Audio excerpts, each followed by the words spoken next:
जय श्री कृष्ण मित्रों, आज हम श्रीमद् भगवद गीता के ज्ञान की गहराई में गोता लगाएंगे। क्या आप तैयार हैं? इस पवित्र ग्रंथ में जीवन के हर पहलू पर अनमोल उपदेश दिए गए हैं, जो आज भी उतने ही प्रासंगिक हैं जितने हजारों साल पहले थे। पहले हम कर्म योग के बारे में बात करेंगे, जो गीता की मूलभूत अवधारणाओं में से एक है। कल्पना कीजिए, आप एक हरे भरे मैदान में खड़े हैं। सूर्योदय का प्रकाश धीरे धीरे चारों ओर फैल रहा है। हवा की सौम्य स्पर्श आपको ताजगी दे रही है। इस शांत वातावरण में भगवान कृष्ण अर्जुन को कर्मयोग का पाठ देते हैं। अर्जुन युद्ध से डर रहा था। वह अपने रिश्तेदारों और गुरुओं को मारने के विचार से व्याकुल था, लेकिन भगवान श्री कृष्ण उसे कर्म करने का महत्व समझाते हैं। कर्म के फल की चिंता छोड़कर कर्तव्य के मार्ग पर चलने की सीख देते हैं। गीता के दूसरे अध्याय के तीसरे श्लोक में कहा गया है, कर्मण्येवाधिकारस्ते मां फलेषु कदाचन मां कर्म फल हेतुर्भुर्मा ते संगोस्त्व कर्मणि। इसका अर्थ है, तुझे केवल कर्म करने का अधिकार है, फल की कभी इच्छा मत कर। न तो कर्म के परिणाम के कारण बन और न ही कर्म में आसक्त हो। ये श्लोक हमें सिखाता है कि हमें अपने कर्तव्य को निष्ठापूर्वक पूरा करना चाहिए। हमें सफलता या असफलता की चिंता किए बिना अपना सर्वश्रेष्ठ प्रयास करना चाहिए। कर्म का फल हमारे हाथ में नहीं है, लेकिन कर्म करना हमारे हाथ में है। हम नियंत्रित कर सकते हैं कि हम क्या सोचते हैं, क्या बोलते हैं और क्या करते हैं। उदाहरण के लिए, एक छात्र अपनी परीक्षा में अच्छा करना चाहता है। वह रात दिन पढ़ाई करता है, कठिन परिश्रम करता है। वह कक्षा में ध्यान से सुनता है, अध्यापकों से सवाल पूछता है। वह अपना सर्वश्रेष्ठ प्रयास करता है, लेकिन परीक्षा के परिणाम उसके नियंत्रण से बाहर हैं। हो सकता है वह अच्छे अंक प्राप्त करे, या हो सकता है वह अच्छे अंक प्राप्त न करे, लेकिन उसने कर्म किया, उसने अपना कर्तव्य निभाया। कर्मयोग का सार, जैसा कि हमने कल्पना की, आप एक बागवान हैं, फूलों की देखभाल कर रहे हैं, लेकिन आप उनका जीवन समाप्त होने पर दुखी नहीं होते। आप जानते हैं कि प्रकृति का यही चक्र है। इसी तरह कर्मयोग हमें सिखाता है कि सफलता या असफलता क्षणभंगुर है, उनसे चिपटना व्यर्थ है। कर्म फल की इच्छा करना स्वाभाविक है। हम मेहनत करते हैं, अच्छा प्रदर्शन करना चाहते हैं, लेकिन कर्मयोग हमें उस इच्छा से ऊपर उठने का रास्ता दिखाता है। वह हमें सिखाता है कि कर्म करना ही हमारा कर्तव्य है, फल उसकी उपज है। अपने कर्म पर ध्यान देना, फल पर नहीं, हमें कई फायदे पहुंचाता है। चिंता कम होती है। फल की चिंता से मुक्त होकर हम अधिक शांत और संतुलित महसूस करते हैं। आत्मविश्वास बढ़ता है। खुद पर ध्यान लगाकर सर्वश्रेष्ठ देने की कोशिश करके हमारा आत्मविश्वास बढ़ता है। निराशा कम होती है। जब हम असफलता को कर्म का परिणाम नहीं मानते, तो निराशा कम होती है। हम सीख लेते हैं और आगे बढ़ते हैं। खुशी का मूल स्रोत मिलता है। कर्मयोग हमें अपनी ही क्रियाओं में सुख ढूंढना सिखाता है, बाहरी परिणामों पर निर्भर न रहना। कर्मयोग का यह दृष्टिकोण जीवन के हर क्षेत्र में लागू किया जा सकता है। कार्यस्थल पर, रिश्तों में, रचनात्मक प्रयासों में, हर जगह हम अपना सर्वश्रेष्ठ दे सकते हैं, बिना फल की उम्मीद किए। और यह यात्रा ही हमें असली संतुष्टि और सफलता की ओर ले जाती है। यह नहीं है कि हम निष्काम होकर काम करें। वह यह भी नहीं कहता है कि हमें इनाम की उम्मीद न रखें, बल्कि कर्मयोग का सार यह है कि हम कर्म और फल को अलग अलग देखें। हम अपना कर्तव्य पूरा करें, बिना किसी मोह के, बिना किसी अहंकार के। कर्मयोग हमें जीवन में संतुलन पाने में मदद करता है। वह हमें सिखाता है कि हम लक्ष्य निर्धारित करें, लेकिन उन लक्ष्यों से चिपके न रहें। वह हमें सिखाता है कि हम कड़ी मेहनत करें, लेकिन परिणामों को स्वीकार करें। वह हमें सिखाता है कि हम सफलता का आनंद लें, लेकिन असफलता से निराश न हो। कर्मयोग का मार्ग आसान नहीं है, लेकिन यह एक फलदायी मार्ग है। यह हमें शांति, संतुष्टि और आत्म साक्षात्कार की ओर ले जाता है। तो आज ही कर्मयोग का अभ्यास शुरू करें। अपने कर्तव्य को निष्ठापूर्वक पूरा करें, बिना किसी मोह के, बिना किसी अहंकार के, और आप देखेंगे कि आपका जीवन कैसे बदल जाता है। जिंदगी की जटिलताओं से घिरे हम अक्सर उलझन में पड़ जाते हैं। क्या सही है, क्या गलत, क्या करना चाहिए, क्या नहीं करना चाहिए। इसी द्वंद्व से हमें निकालने का रास्ता भगवद गीता स्वधर्म के रूप में प्रस्तुत करती है। कल्पना कीजिए, आप एक पेड़ हैं। आप अपनी जड़ों को मजबूत बनाते हैं, सूर्य से प्रकाश लेते हैं, हवा में लहराते हैं, मीठे फल देते हैं। आप यही कर रहे हैं क्योंकि यह आपका स्वधर्म है। आपका अस्तित्व इसी में है। इसी तरह हर व्यक्ति का एक स्वधर्म है, उसकी प्रतिभा, रुचि और कौशल का अनूठा मिश्रण। यह स्वधर्म न तो सामाजिक मानदंडों से तय होता है, न ही दूसरों की अपेक्षाओं से। यह आपके भीतर का सत्य है जो आपको संतुष्टि और सार्थकता देता है। स्वधर्म का मार्ग हमेशा आसान नहीं होता। समाज के दबाव, आंतरिक संदेह हमें भटका सकते हैं, लेकिन भगवद गीता हमें याद दिलाती है कि स्वधर्म में ही सच्ची खुशी छिपी है। दूसरों की नकल करने से मिलने वाली क्षणिक सफलता से कहीं ज्यादा स्थायी संतुष्टि स्वधर्म पालन में है। स्वधर्म कर्तव्य नहीं, आह्वान है। इसे बोझ समझने की बजाय इसे अपनी प्रतिभा को जगाने का अवसर समझें। स्वधर्म निरंतर विकास की यात्रा है। नई चीजें सीखते रहें, अपनी क्षमताओं को निखारते रहें और अपने स्वधर्म को नई ऊंचाइयों पर ले जाएं। स्वधर्म का पालन करना ही सच्चा कर्मयोग है। दूसरों से तुलना किए बिना, बिना किसी फल की इच्छा के अपने भीतर के आह्वान का अनुसरण करें। यही वह मार्ग है जो आपको आत्म साक्षात्कार और जीवन की सार्थकता की ओर ले जाएगा। जीवन की यात्रा में हम अक्सर बाहरी चीजों से जुड़ जाते हैं, धन, सफलता, पदवी। हम उन्हें ही सुख का स्रोत मानते हैं, लेकिन भगवद गीता हमें इससे परे देखने की सीख देती है। वह हमें निष्काम कर्म का मार्ग दिखाती है। कल्पना कीजिए, आप एक दीपक हैं। आप अपने अंदर ज्वाला जलाते हैं, अंधेरे को दूर करते हैं, दूसरों को प्रकाश देते हैं। आप यह इसलिए नहीं करते कि कोई आपको इनाम देगा या आपकी प्रशंसा करेगा। आपका उद्देश्य ही प्रकाश फैलाना है। इसी तरह निष्काम कर्म का अर्थ है कर्म करना बिना किसी बाहरी इनाम की इच्छा के। हम इसलिए कर्म नहीं करते कि हमें कुछ मिलेगा, बल्कि इसलिए करते हैं कि यह हमारा कर्तव्य है, हमारी जिम्मेदारी है। निष्काम कर्म के कई लाभ हैं। मुक्ति, बाहरी चीजों से जुड़ाव कम होने से हम चिंता और तनाव से मुक्त होते हैं। संतुष्टि, कर्म को अपना धर्म मानकर करने से आंतरिक संतुष्टि मिलती है। स्वतंत्रता, फल की इच्छा न होने से हम परिस्थितियों के बंधन से मुक्त होते हैं। सकारात्मकता, निस्वार्थ भाव से किए गए कर्मों का सकारात्मक प्रभाव समाज पर पड़ता है। निष्काम कर्म का अभ्यास करना आसान नहीं है। मन बार बार फल की ओर खींचता है, लेकिन अभ्यास के साथ हम धीरे धीरे इस मोह को कम कर सकते हैं। अपने उद्देश्य को याद रखें। अपने कर्म का उद्देश्य दूसरों की मदद करना, समाज का भला करना या अपनी प्रतिभा को निखारना हो सकता है। इस उद्देश्य को ध्यान में रखकर कर्म करें। फल की इच्छा का त्याग करें। यह मुश्किल लग सकता है, लेकिन कोशिश करें कि कर्म के परिणामों पर ध्यान न दें। कृतज्ञ रहें। जो कुछ भी है उसके लिए कृतज्ञ रहें। यह मन में संतोष पैदा करता है। निष्काम कर्म का मार्ग हमें सच्ची खुशी और शांति की ओर ले जाता है। यह हमें स्वतंत्र, सकारात्मक और दूसरों के लिए उपयोगी बनाता है। तो आज ही निष्काम कर्म का अभ्यास शुरू करें और जीवन को एक नया आयाम दें।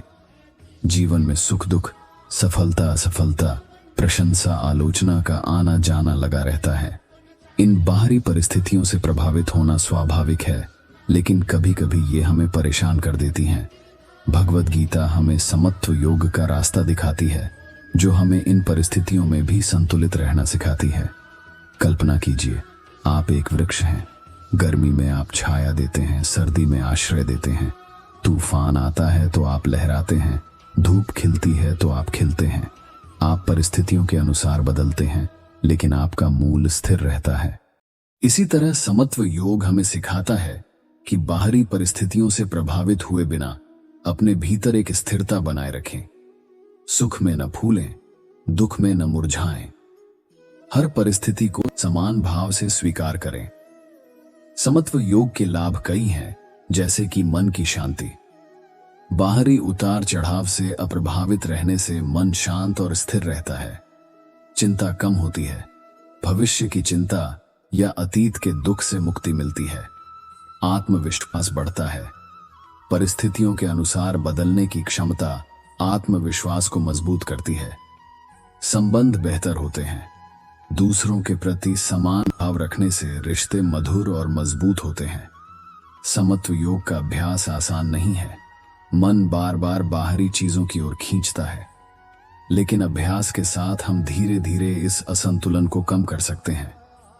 भगवत गीता के ज्ञान के गहरे सागर में गोता लगाते हुए अब हम ध्यान योग के द्वार खोलते हैं।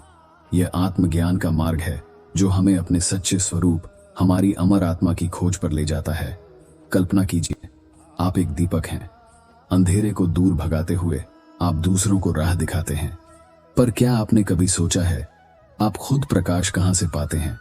यही सवाल है जिसका उत्तर ध्यान योग देता है। ये हमें हमारे भीतर के दिव्य प्रकाश की खोज पर ले जाता है। ज्ञान योग के मूल में ये सत्य निहित है, हमारा शरीर नश्वर है, पर हमारे भीतर एक अविनाशी आत्मा का वास है। हम अक्सर भौतिक दुनिया को ही सत्य मान लेते हैं, पर यह माया का भ्रम है। हम कर्म करने वाले नहीं, कर्म के साक्षी हैं। सत, रज, तमस जैसे गुणों से ऊपर उठकर हमें अपने वास्तविक स्वरूप को पहचानना है। इस ज्ञान का प्रकाश हमारे जीवन को कैसे बदलता है? आत्मज्ञान की प्राप्ति से हम आंतरिक शांति और संतोष पाते हैं। बाहरी चीजों का मोह कम होता है, जिससे चिंता और दुख दूर होते हैं। कर्मों को धर्म के लिए करते हुए हम कर्मफल की चिंता से मुक्त हो जाते हैं। और सबसे महत्वपूर्ण, आत्मा को पहचान कर हम ईश्वर से अपने संबंध को गहराई से समझ पाते हैं। लेकिन ज्ञान योग का मार्ग सहज नहीं है। अपने भीतर के प्रकाश को पहचानने के लिए हमें निरंतर अभ्यास करना होगा। स्वयं का गहन अध्ययन करना है, अपने विचारों, भावनाओं और क्रियाओं को ध्यान से देखना। भगवत गीता, उपनिषद जैसे ग्रंथों का ज्ञान हमें प्रकाशित करते हैं। एक सच्चे गुरु का मार्गदर्शन इस यात्रा को और भी सुगम बना सकता है। और ध्यान मन को शांत कर आत्मज्ञान की राह खोलता है। धीरे धीरे अभ्यास के साथ हम अपने भीतर के दिव्य प्रकाश को पहचान पाते हैं और आत्मज्ञान की प्राप्ति करते हैं। यह आत्मज्ञान ही हमें सच्ची शांति और जीवन का वास्तविक अर्थ समझाता है। भगवत गीता के ज्ञान का सागर हमारी यात्रा को आगे बढ़ाता है। अब हम अक्षर ब्रह्म योग के अध्याय में प्रवेश करते हैं। ये अक्षर और अक्षर के रहस्य को उजागर करता है और हमें अमृता के मार्ग पर ले जाता है। कल्पना कीजिए, ब्रह्मांड एक विशाल सागर है। इसकी सतह पर लहरें उठती गिरती रहती हैं, कुछ बड़ी कुछ छोटी। ये लहरें क्षर का प्रतिनिधित्व करती हैं, परिवर्तनशील और क्षणभंगुर दुनिया।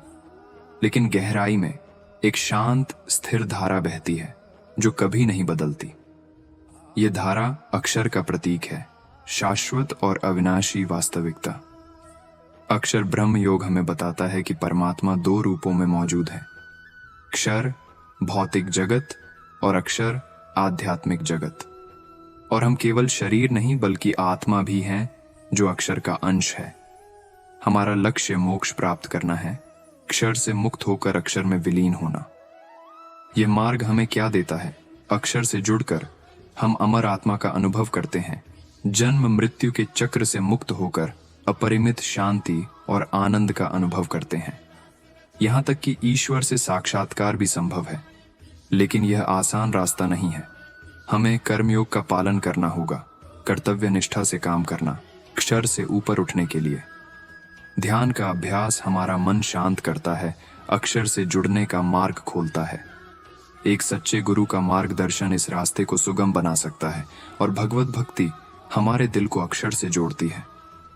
धीरे धीरे अभ्यास के साथ हम खुद को केवल क्षर से अधिक अक्षर का अंश अनुभव करते हैं।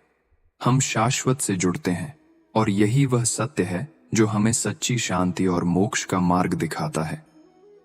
भगवत गीता के ज्ञान की गहराई में और भी आगे बढ़ते हुए अब हम राजविद्या योग के अध्याय में प्रवेश करते हैं।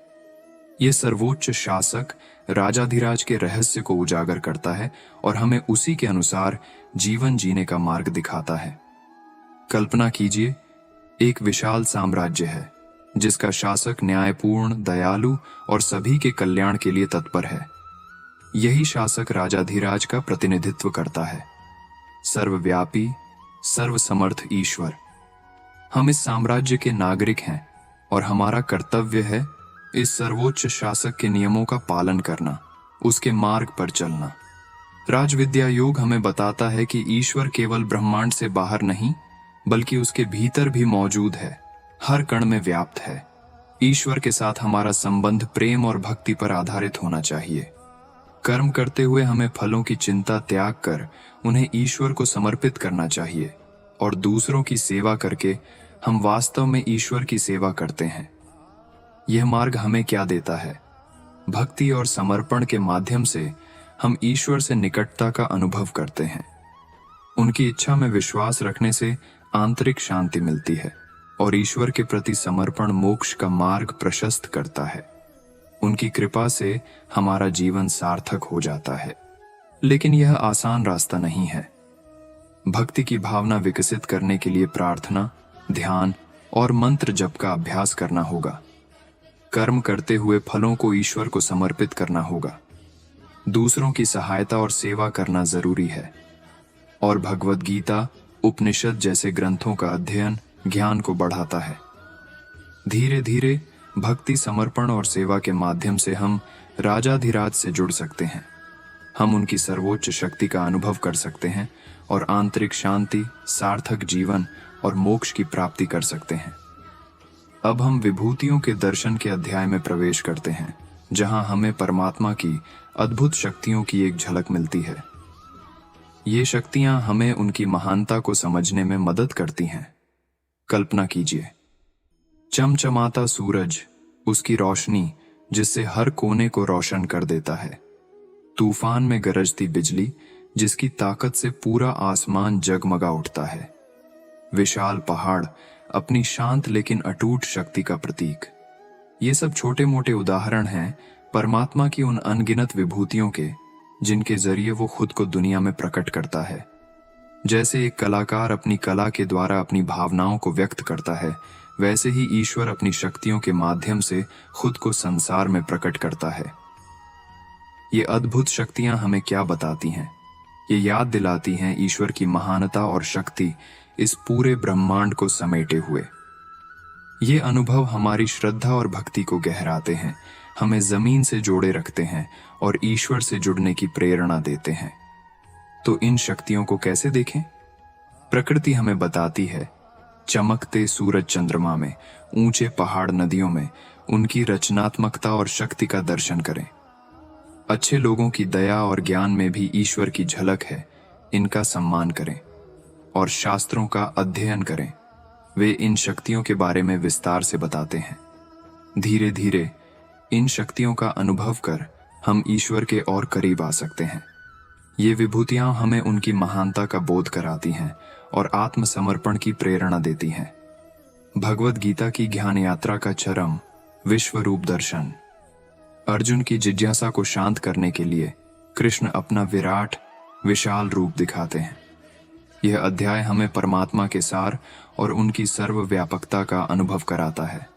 कल्पना कीजिए, तारों से जड़ा आकाश, गहरी आकाश गंगाएं, ग्रहों का नृत्य, ये सब मिलकर ब्रह्मांड का अनंत विस्तार दर्शाते हैं। कृष्ण अर्जुन को दिखाते हैं कि यह सब उनका ही रूप है। वह सूर्य और चंद्रमा हैं, ब्रह्मांड की हर कणिका में मौजूद हैं। यह दर्शन हमें बताता है कि ईश्वर सिर्फ मंदिरों में या मूर्तियों में नहीं, बल्कि हर जगह, हर चीज में मौजूद है। इससे अहंकार कम होता है। यह एहसास होता है कि हम ब्रह्मांड के एक छोटे से हिस्से हैं। कर्म और फल का भी नया दृष्टिकोण मिलता है। हमें कर्म करते रहना चाहिए, पर फल की चिंता त्याग देनी चाहिए। और सबसे महत्वपूर्ण, यह दर्शन हमें ईश्वर से जुड़ने, श्रद्धा जगाने और जीवन को गहराई से समझने की प्रेरणा देता है। लेकिन यह अनुभव कैसे पाएं? ध्यान के माध्यम से आंतरिक शांति प्राप्त करके हम ब्रह्मांड से जुड़ सकते हैं। दूसरों की निस्वार्थ सेवा करके हम ईश्वर की सेवा करते हैं, जिससे आध्यात्मिक विकास होता है। और भगवद गीता जैसे ग्रंथ ईश्वर के स्वरूप को समझने में मदद करते हैं। धीरे धीरे अभ्यास के माध्यम से हम भी इस अनुभव को प्राप्त कर सकते हैं। विश्वरूप दर्शन हमें विनम्रता, कर्मयोग और ईश्वर से जुड़ने की प्रेरणा देता है, जिससे हम जीवन को एक नए नजरिए से देख पाते हैं। भाइयों और बहनों, भगवद गीता की ज्ञान वृक्ष की यात्रा अब अपने अंतिम पड़ाव पर है। इस यात्रा के दौरान हमने कई अध्यायों को पार किया है, जिन्होंने हमें जीवन के गहरे सत्यों को समझने में मदद दी है। हमने कर्मयोग से कर्तव्य निष्ठा सीखी, धर्मराज युद्ध से धर्म की महत्ता को समझा और विश्वरूप दर्शन से ईश्वर के विराट रूप का अनुभव किया। अब यात्रा के समापन पर आइए अपने जीवन पर एक नजर डालें। हम संसार में क्या कर रहे हैं? हमें क्या परेशान कर रहा है? क्या हमारी जिंदगी में असंतुलन है? क्या हमारी अंदरूनी शांति खो चुकी है? भगवद गीता हमें याद दिलाती है कि हर व्यक्ति जीवन की अलग अलग चुनौतियों का सामना करता है, लेकिन इन चुनौतियों से हारना नहीं है। गीता हमें आशा, विश्वास और आत्म साक्षात्कार का रास्ता दिखाती है। यह हमें सिखाती है कि हम अपने कर्मों के द्वारा अपना भाग्य बना सकते हैं। यह हमें दूसरों की मदद करने और अच्छाई फैलाने की प्रेरणा देती है। यह हमें अपने भीतर की शक्ति को पहचानने और उसका इस्तेमाल करने का रास्ता दिखाती है। ये सच है कि जीवन आसान नहीं है, लेकिन भगवद गीता हमें हार न मानने का पाठ पढ़ाती है। यह हमें आत्मविश्वास और दृढ़ संकल्प के साथ आगे बढ़ने का रास्ता दिखाती है। यह हमें याद दिलाती है कि हम अकेले नहीं हैं, ईश्वर हमेशा हमारे साथ है। इसलिए भगवद गीता के ज्ञान को अपने जीवन में उतारें, आशा का दीप जलाए रखें, विश्वास को मजबूत करें और खुद को खोजने की यात्रा पर निकलें। याद रखें, हर अंधेरी रात के बाद सुबह होती है। हर कठिनाई के बाद एक नई शुरुआत संभव है। इस ज्ञान को अपने साथ लेकर चलें और एक खुशहाल, सार्थक जीवन की ओर बढ़ें। इस ज्ञान को अपने मित्रों और परिवार के साथ शेयर करें। इस चैनल को सब्सक्राइब करें और भगवद गीता के गहन ज्ञान को प्राप्त करते रहें।